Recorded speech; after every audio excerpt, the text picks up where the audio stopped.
Greetings YouTube. This is Captain Machine back for another update to let you know what's going on.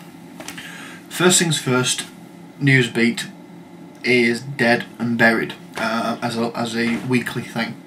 The honest truth is, I think I set my ambitions or scale too high when I said I will take news events and turn them into role-playing ideas. When I've personally done it myself, I've taken local news, so it's relevant to the people who are playing. When you try and put that onto an internet-wide audience, you try to pick world news, and the honest truth is, most cases, world news is very depressing. Very, very depressing. Very hard to get anything out of it without either pissing someone off, or making someone feel bad about themselves, or starting a debate. Now, thankfully, none of those three have happened, as to my knowledge. No one's actually turned around to me and said that was a poor topic to pick, Neil. But I don't want to go any further with it, because I honestly think that I'm going to start entering into the realms of my own political beliefs, and that is something for another channel which I may end up doing in the near future, where I just rant my head off. But for now, I'm going to keep it role-playing centric, and as such, Newsbeat as a weekly thing is dead. If I do come across topics in the future, I will do them, and it'll be occasional one-offs. So that's that. That's over and done with. Okay, right. Since my MMO video went out, and by the way, if you ever see any of my videos, always check, because generally speaking, they come in twos like buses. So always, because I know that when you subscribe to a video, you log on, it tells you the latest videos posted by all your subscriptions, and one of my videos will be up there. Now, generally speaking, if one of my videos are up there, there is a very good possibility that that was the second one, and immediately before that, or roughly at the same time, another one was posted by me.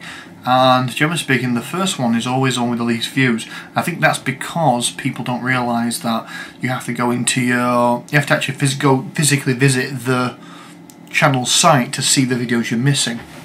Even me, who's quite an avid YouTube user, occasionally misses some. So I'm going to try and make it so I only do one a day, as opposed to doing 2 or 3 in a week, but all at the same day. That way it's a little easier to keep up if you're like me and you come and visit YouTube every day.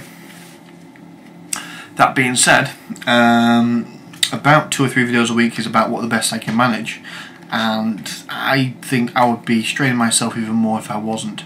Now, you may notice that above and below the black bars are missing, because I'm no longer filming this in widescreen. Oh, that widescreen. I should do a video, just a montage of that. Just me doing that all day long. The reason being is because it takes a good 10 minutes out of the preparation time for making one of these videos, because it's one less program I have to run this video through the ringer of. It used to be I had to put it through, I had to take the video out and input it onto the computer, then I had to put it through a program that came with the video to put it into widescreen, because when it came out of video, because it was recorded in widescreen but it always published it in Squishovision. Then I had to put that into Sony Vegas and edit the crap out of it, because I refuse to use Windows Movie Maker for editing because it's shit. And then I'd have to put it into Windows Movie Maker, because I can't figure out how to do this in Sony Vegas, to shrink the file size down to a manageable size so I can actually publish it on YouTube.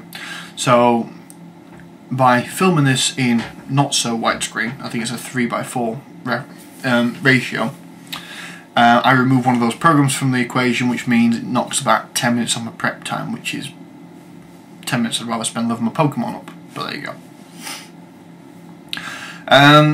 Right, since making my MMO video, get back on topic, Neil. Right, 2 things have come to light. Now, the first thing is a speculation that the Wrath of the Lich King, which is the WoW expansion, is not going to see the light of day until the autumn. At the very earliest. We're talking October to December time for Wrath of the Lich King. Or fall, as you Americans call it. Because the honest truth is, the non-disclosure agreement for the Wrath of the Lich King has dropped, which means we are now starting to see videos and footage of it, and even raw data if you go down to those sites and you just look at the stats for things. But the honest truth is, there's huge chunks of the huge zones which are not finished, to the point where if you try and enter them while in the beta, you get teleported straight out of them, because they're not finished. The instances which are finished, I'm bad need of playtesting. There are bugs, mainly graphical, I thought, although some of the encounters could do with a bit of fine-tuning.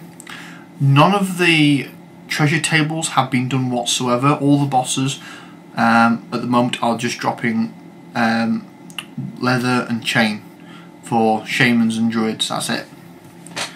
No rogue gear, no mage gear, no death knight gear, no warrior gear, no paladin gear.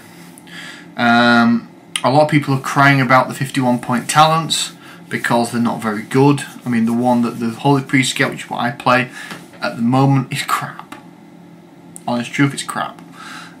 Basically, it's a 10-second event, lasts for 10 seconds. You can only cast it every, I think it's every 3 minutes or 5 minutes, and it's basically you get to cheat death once. But because it only lasts for 10 seconds, it's a case of I have to preempt when something's going to go horribly wrong and take the tank out. If you don't understand what I'm talking about, it's an MMO terminology. I'm sorry if I've bored you just then.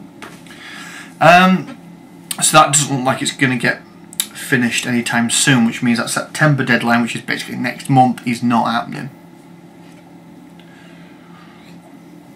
That being said, it also looks like the same problem is going to occur with Warhammer, and the fact that seeing either of these two this year is going to be something of a miracle.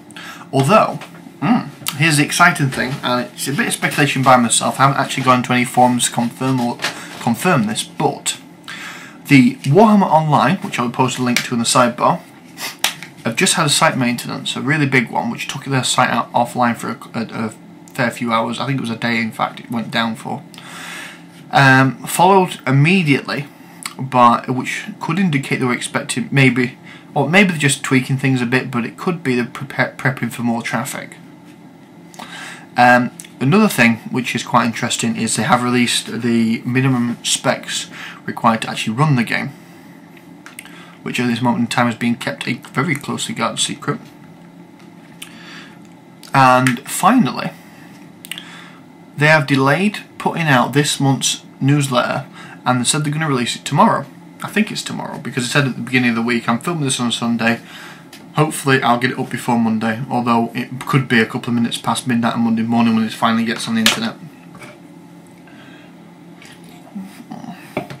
So, I'm thinking that the newsletter we're going to get for August, which actually is the July newsletter, which never came out, is going to basically declare the open beta to have started. Really looking forward to it if that is the case. I've been waiting to play this game for a long time.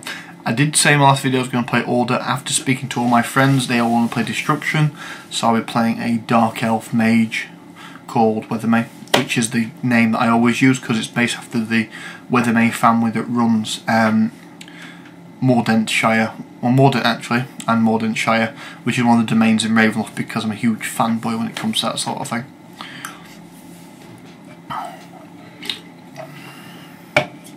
So yeah, we're looking forward to that. The only other thing which is any interest whatsoever is I have wound down my Ravenloft game, which I run on Tuesday nights. In typical grand style, they went to the caverns of the Crown of Souls, which if any of you have read Batista Goblins will know that to be a particularly dangerous place. And they went in there at 4th level, so they were quite good in surviving that.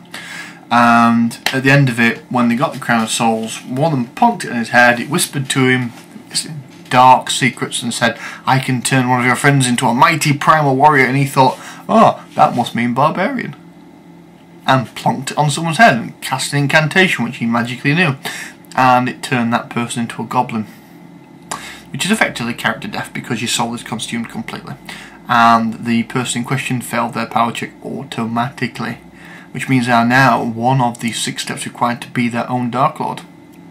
It's a lovely little turn of events. It's why I love Ravenloft, because it can be horribly vicious like that but still be in good spirits.